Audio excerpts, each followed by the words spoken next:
Assalamualaikum warahmatullahi wabarakatuh.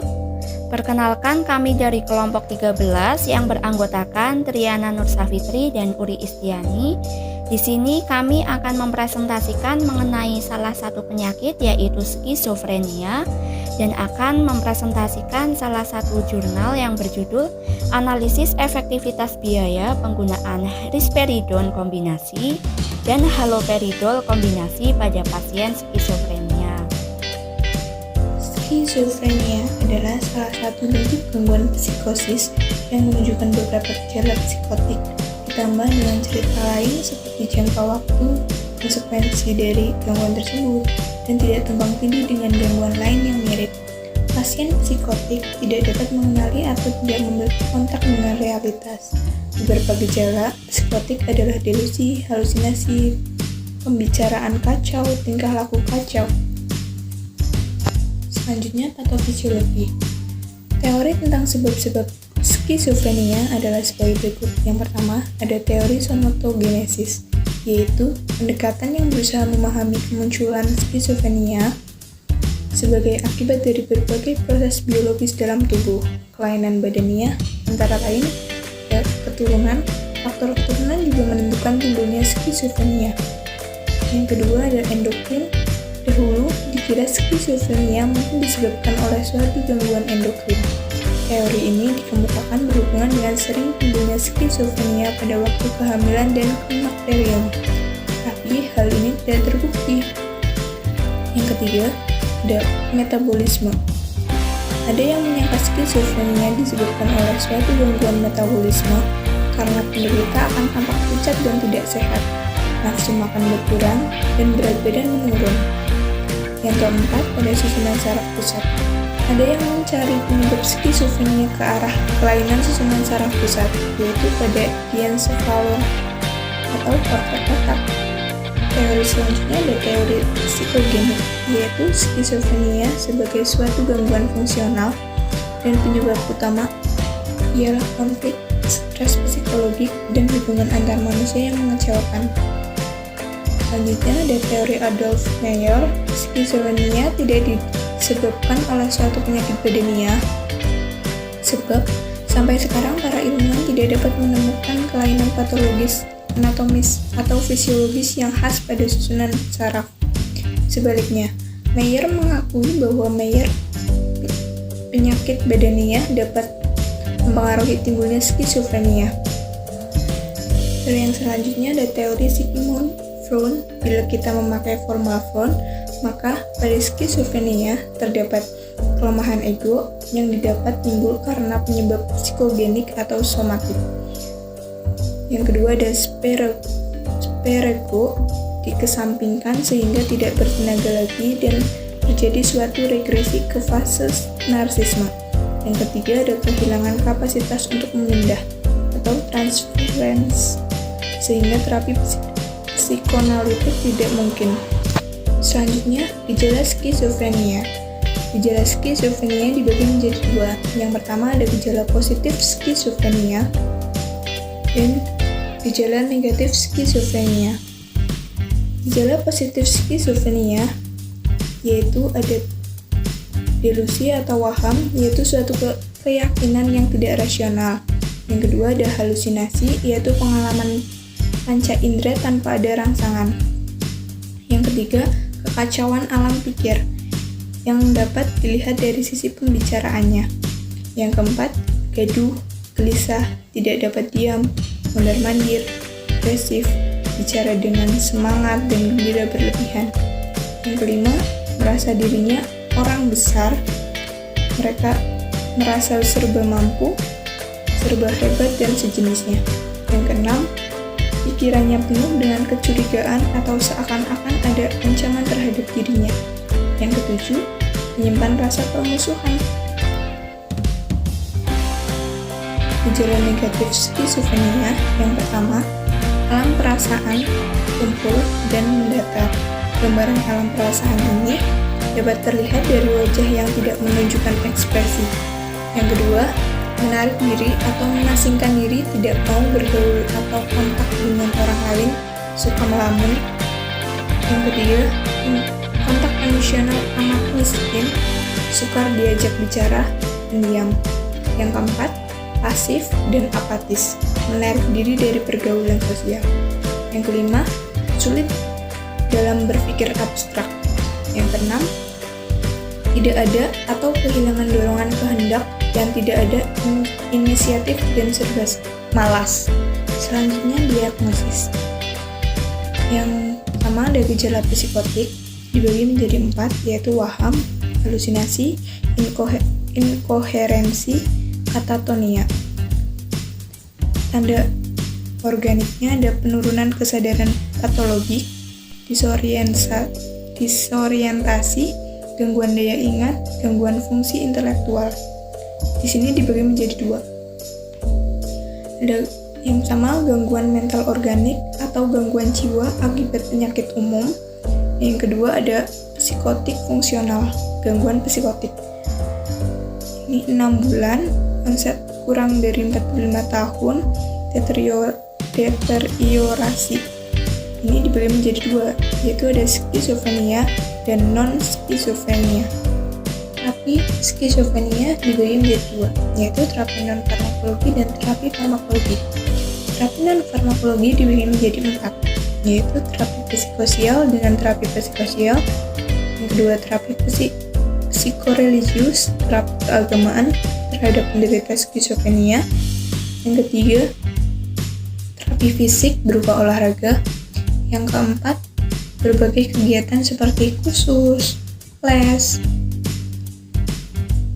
Yang kedua yaitu terapi farmakologi. Obat-obat antipsikotik juga dikenal sebagai neuroleptik dan juga sebagai tranquilizer mayor. Obat antipsikotik pada umumnya membuat tenang tanpa mengganggu kesadaran dan tanpa menyebabkan eksitasi paradoksial. Golongan obat antipsikotik ada 2 macam, yaitu golongan antipsikotik tipikal dan golongan antipsikotik atipikal. Contoh dari golongan antipsikotik tipikal yaitu chlorpromazine, fluparidol, haloperidol, oxapin, molindone, mesoridazine, prevenazine, ioridazine, iotixen, rifluprazin. Yang kedua ada golongan antipsikotik atipikal, contohnya aripiprazol, clozapine, olanzapine, quetiapine, risperidone, ziprasidone. Mekanisme kerja antipsikotik menghambat agak kuat reseptor dopamin di 2, di sistem limbis, otak, dan di samping itu juga menghambat reseptor D1 atau D2, alpha 1 dan alpha 2, adrenergi, serotonin, muskarin, dan histamin. Tetapi pada pasien yang kebal bagi obat-obat klasik telah ditemukan pula blokade tuntas dari reseptor D2 tersebut. Riset baru mengenai otak telah menunjukkan bahwa blokade D2 saja tidak selalu cukup untuk menanggulangi skizofrenia secara efektif. Untuk itu, neurohormon lainnya seperti serotonin, glutamat, dan GABA perlu dipengaruhi. Ini ada tabel ketersediaan antipsikotik berdasarkan dosis dan bentuk sediaan. Antipsikotik tipikal ada chlorpromazine, rentang dosis yang sering digunakan yaitu 100 sampai 800. Ada haloperidol, rentang dosisnya ada 2 sampai 20. Dan yang antipsikotik atipikal ada aripiprazol, rentang dosisnya ada 15 sampai 30 dan clozapine 50 sampai 500. Pengadaan antipsikotik. Pengadaan adalah suatu proses kegiatan yang bertujuan agar sediaan farmasi tersedia dengan jumlah dan jenis yang sesuai dengan kebutuhan pelayanan. Proses pengadaan meliputi aspek perencanaan, teknis pengadaan, penerimaan, dan penyimpanan. Analisis ABC Indeks kritis digunakan untuk meningkatkan efisiensi penggunaan dana dengan mengelompokkan obat berdasarkan dampaknya pada kesehatan. Nilai indeks kritis atau NIK dikelompokkan dalam kriteria kelompok A dengan NIK 9,5-12, kelompok B dengan NIK 6,5-9,4, dan kelompok C dengan NIK 4-6,4. Kelompok A dengan NIK tertinggi yaitu 12 merupakan obat yang sangat kritis bagi sebagian besar pemakainya atau bagi satu atau dua pemakai dan memiliki turnover yang tinggi. Selanjutnya mengenai farmakoekonomi. Farmakoekonomi adalah penelitian tentang proses identifikasi, mengukur, membandingkan biaya dan konsekuensi dari produk farmaseutik dan pelayanan. Sedangkan metodenya terdiri dari 5, yaitu yang pertama adalah cost analysis CA, di mana analisis biaya adalah metode atau cara untuk menghitung besarnya pengorbanan dalam unit moneter atau rupiah, baik yang langsung atau tidak langsung, untuk mencapai tujuan. Dalam kajian farmakoekonomi biaya selalu menjadi pertimbangan penting karena adanya keterbatasan sumber daya, terutama dana. Biaya didefinisikan sebagai nilai dari peluang yang hilang sebagai akibat dari penggunaan sumber daya dalam sebuah kegiatan. Secara umum, biaya terkait dengan pelayanan kesehatan dapat dibedakan. Yang pertama adalah biaya langsung, dan yang kedua adalah biaya tidak langsung, yang ketiga adalah biaya nirwujud, dan yang keempat adalah biaya terhindarkan. Untuk yang kedua adalah cost minimization analysis atau CMA, di mana adalah suatu metode yang digunakan untuk menganalisis biaya dan membandingkan antara dua atau lebih intervensi yang menunjukkan ekuivalen dalam outcome atau konsekuensinya. Yang ketiga adalah ada cost effectiveness analysis atau yang disebut dengan CA. CA adalah suatu pendekatan yang digunakan untuk mengidentifikasi, mengukur, dan membandingkan biaya yang mempunyai perbedaan yang signifikan dan aktivitas akibat dari suatu intervensi alternatif. Intervensi alternatif ini berupa pemberian dua atau lebih jenis obat atau kelompok obat. Tujuannya adalah membandingkan perlakuan kepada pasien melalui pemberian satu atau lebih obat dan kondisi yang umum. Untuk yang keempat adalah cost utility analysis atau yang biasa yang disebut dengan CUA, di mana yang disebut dengan analisis utilitas biaya adalah teknis analisis ekonomi untuk menilai utilitas atau daya guna atas kualitas hidup yang diperoleh dari suatu intervensi kesehatan. Kegunaan ini diukur dalam jumlah tahun dalam keadaan sehat yang sempurna, bebas dari kecacatan yang dapat dinikmati umumnya. Diekspresikan dalam quality adjusted life years atau biasa yang disebut dengan QALY atau jumlah tahun berkualitas yang disesuaikan. Sedangkan yang kelima yaitu mengenai cost benefit analysis atau CBA, di mana metode yang terakhir ini adalah suatu pendekatan yang digunakan sebagai pedoman untuk pengambilan keputusan dalam proses penyusunan alokasi biaya kesehatan atau program lain dan digunakan untuk mempertimbangkan dampak produk dalam pelayanan farmasi. Selanjutnya yaitu mengenai review jurnal, di mana review jurnal yang berjudul Analisis Efektivitas Biaya Penggunaan Risperidone Kombinasi dan Haloperidol Kombinasi pada pasien skizofrenia di salah satu rumah sakit jiwa Dr. C.R. Rotum Giesang, Provinsi Sulawesi Utara, di mana ini jurnal dibuat pada tahun 2018. Selanjutnya adalah tujuan penelitiannya, yaitu penelitian ini bertujuan untuk melakukan analisis efektivitas biaya penggunaan risperidone kombinasi dan haloperidol kombinasi pada pasien skizofrenia di salah satu rumah sakit jiwa di Provinsi Sulawesi Utara pada bulan April sampai dengan Juli 2018.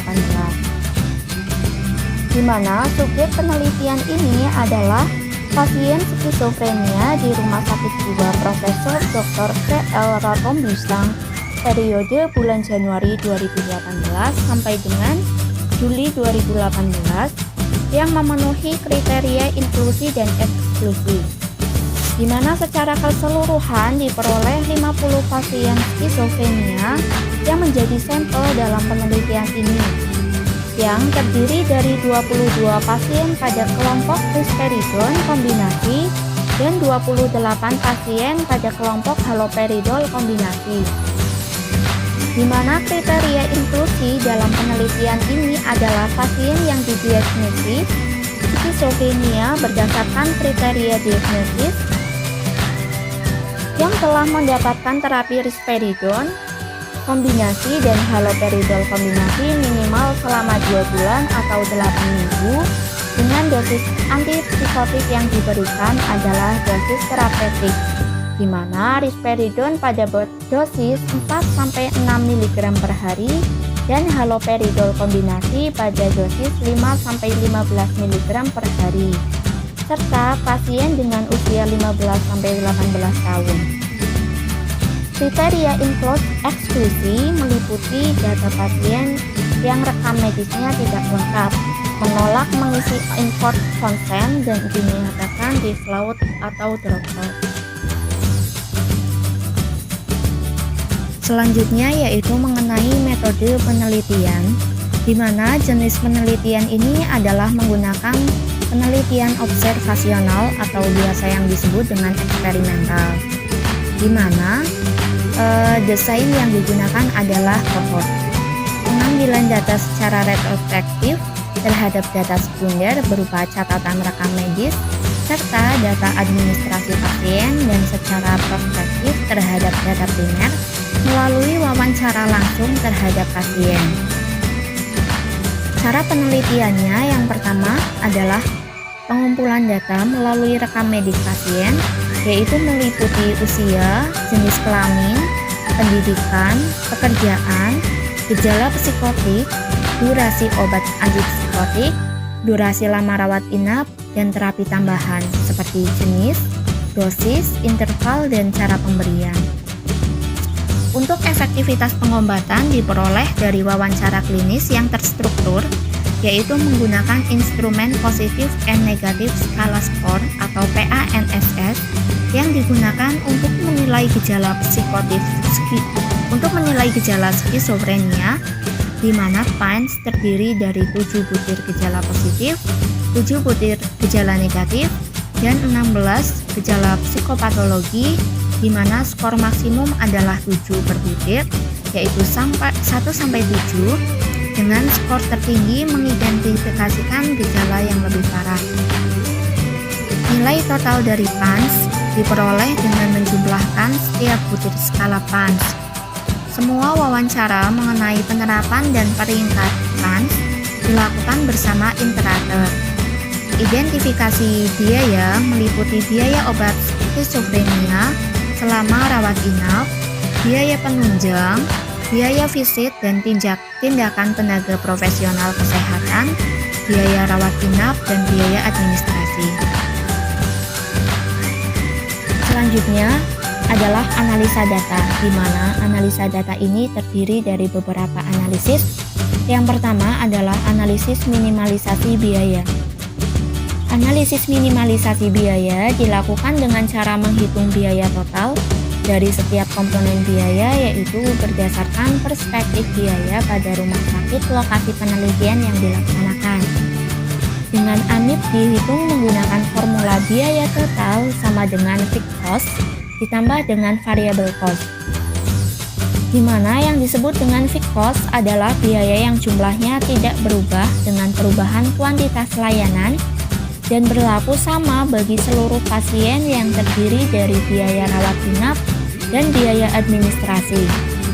Sedangkan yang dimaksud dengan variable cost adalah Biaya yang berubah seiring perubahan hasil yang diperoleh, sehingga berbeda-beda bagi setiap pasien yang terdiri dari biaya terapi, biaya penunjang, biaya tindakan.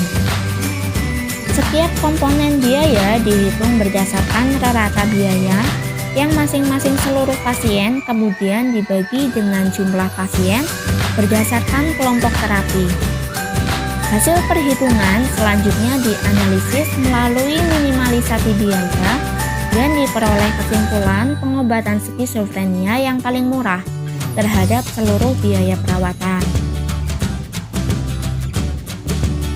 Selanjutnya yaitu mengenai analisis efektivitas biaya yang diperoleh melalui perhitungan rasio efektivitas biaya atau REB dan rasio inkremental efektivitas biaya atau RIEB. Efektivitas pengobatan diukur berdasarkan hasil persentase selisih penurunan nilai PANS dari awal hingga akhir. Komponen biaya yang diukur adalah biaya obat, biaya rawat inap, biaya penunjang, biaya jasa medik, biaya tindakan, dan biaya administrasi. Selanjutnya dilakukan pengukuran REB yang dihitung dengan berdasarkan formula REB sama dengan biaya yang dibagi dengan efektivitas. Untuk selanjutnya mengenai tahap berikutnya yaitu penentuan positif alternatif pengobatan skizofrenia berdasarkan diagram efektivitas biaya. Biaya yang dilihat adalah biaya pengobatan, bukan rata efektivitas biaya. Dan apabila posisi pengobatan terletak pada kolom A dan kolom 1, maka perlu dilakukan perhitungan RIEB dengan formula biaya obat A dikurangi biaya obat B, kemudian dibagi dengan efektivitas obat A yang dikurangi dengan efektivitas obat B. Analisis yang ketiga yaitu analisis statistik, di mana digunakan untuk menggambarkan data demografi pasien yang disajikan secara deskriptif. Analisis bivarian atau analisis statistik dilakukan pada AMIP dan AEP, di mana masing-masing analisis diukur menggunakan independent sample test bila data terdistribusi secara normal dan uji Mann-Whitney bila data tidak terdistribusi secara normal. Jika nilai P kurang dari 0,05, maka perbedaan dianggap signifikan. Untuk hasil jurnal, yang pertama diperoleh hasil rata lama rawat inap kelompok risperidon kombinasi dan kelompok haloperidol kombinasi berturut-turut adalah 41,5 hari dan 48,607 hari, sehingga terdapat selisih lamanya rawat inap yaitu 7,107 hari. Secara statistik tidak terdapat perbedaan yang signifikan pada hasil perbandingan lama rawat inap untuk kedua kelompok, yaitu diperoleh P sama dengan 0,099. Lama rawat inap akan berpengaruh terhadap biaya yang dikeluarkan pasien terhadap pengobatan yang diterimanya. Adanya perbedaan lama rawat inap ini dikaitkan dengan efektivitas pengobatan, di mana risperidon terbukti lebih baik dalam memperbaiki gejala positif, gejala negatif, dan gejala kognitif pada pasien skizofrenia dibandingkan dengan haloperidol. Selain itu, efek samping yang ditimbulkan oleh haloperidol berupa gejala F yang menyebabkan penurunan kualitas hidup pasien, sehingga pasien akan dirawat lebih lama di rumah sakit. Untuk hasil yang kedua, studi analisis biaya minimal terbatas untuk mengidentifikasi biaya terendah serta membandingkan dua pilihan intervensi atau lebih, dalam hal ini pengobatan dengan outcome yang sama. Dengan hasil menunjukkan perhitungan AIMIP menunjukkan bahwa rata total biaya terapi skizofrenia pada kelompok risperidon kombinasi yaitu diperoleh sebesar Rp2.459.202, lebih rendah dibandingkan dengan kelompok haloperidol kombinasi, yaitu diperoleh senilai Rp2.794.938. Akan tetapi diperoleh perbedaan secara statistik tidak berbeda secara signifikan, yaitu diperoleh dengan nilai P sama dengan 0,135. Rata-rata biaya obat pada kelompok risperidon kombinasi dan kelompok haloperidol kombinasi berturut-turut sebesar Rp30.445 dan Rp19.935. Dengan hasil uji statistik berbeda signifikan, yaitu diperoleh nilai P sama dengan 0,012. Perbedaan yang signifikan ini dikarenakan harga satuan antipsikotik risperidon yaitu Rp273, yang lebih mahal 4 kali lipat dibandingkan harga satuan antipsikotik haloperidol, sehingga memberikan kontribusi yang lebih besar pada penderita perbedaan tersebut. Untuk hasil yang ketiga, yaitu mengenai biaya tindakan dan administrasi, pada penelitian adalah komponen biaya yang dikeluarkan oleh pasien terkait dengan tindakan medis yang diperoleh oleh pasien. Rata-rata biaya tindakan dan administrasi pada kelompok risperidon yaitu sebesar Rp59.591, sedangkan pada kelompok haloperidol yaitu Rp61.929. Juga tidak menunjukkan perbedaan yang signifikan, yaitu diperoleh nilai P sama dengan 0,584. Sama halnya pada komponen biaya visit dan konsultasi terhadap kedua kelompok, tidak terdapat perbedaan yang signifikan, yaitu diperoleh nilai P sama dengan 0,715. Untuk biaya rawat inap pada kelompok risperidon kombinasi lebih rendah, yaitu sebanyak Rp1.867.500 dibandingkan dengan kelompok haloperidol kombinasi, yaitu diperoleh sebanyak Rp2.159.000. Dengan hasil uji statistik tidak berbeda nyata, yaitu diperoleh nilai P sama dengan 0,225. Perbedaan yang tidak signifikan ini dipengaruhi oleh lama hari rawat inap pasien yang tidak berbeda signifikan pada kedua kelompok. Selain itu, sampel dalam penelitian ini adalah semua pasien yang dirawat pada ruangan kelas 3 dengan tarif per hari adalah Rp45.000. Untuk hasil yang keempat, yaitu dilakukan analisis efektivitas pengobatan berdasarkan penilaian PANSS. Dari hasil perbandingan efektivitas pengobatan berdasarkan rata-rata presentasi penurunan PANSS pada kelompok risperidon kombinasi adalah 25,09%, sedangkan pada kelompok haloperidol kombinasi adalah 15,29%. Hasil uji independent sample t-test menunjukkan hasil yang berbeda signifikan pada kedua kelompok tersebut menunjukkan nilai P sama dengan 0,002.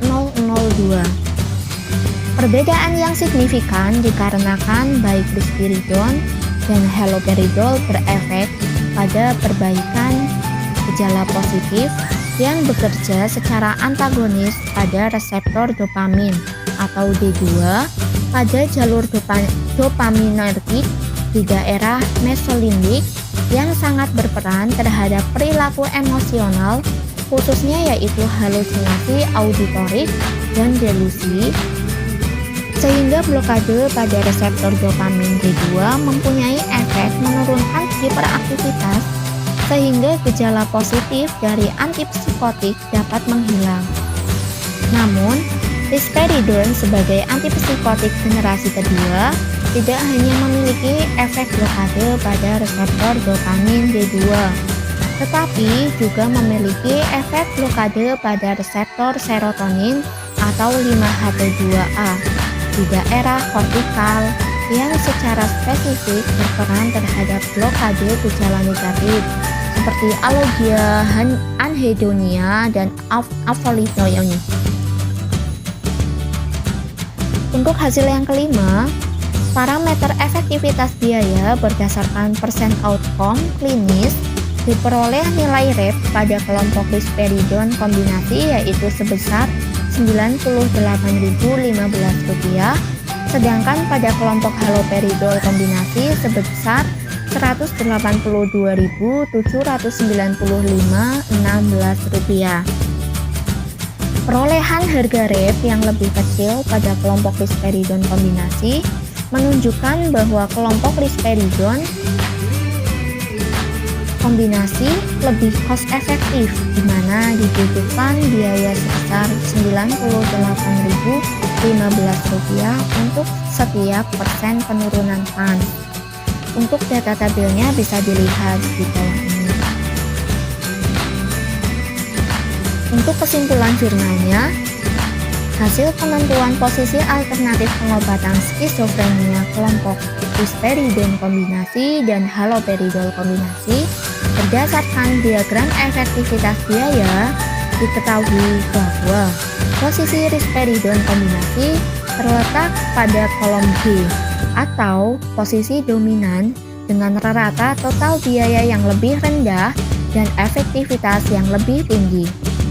Sedangkan kelompok haloperidol kombinasi berada pada kolom C atau posisi didominasi, sehingga tidak perlu dilakukan RIEP.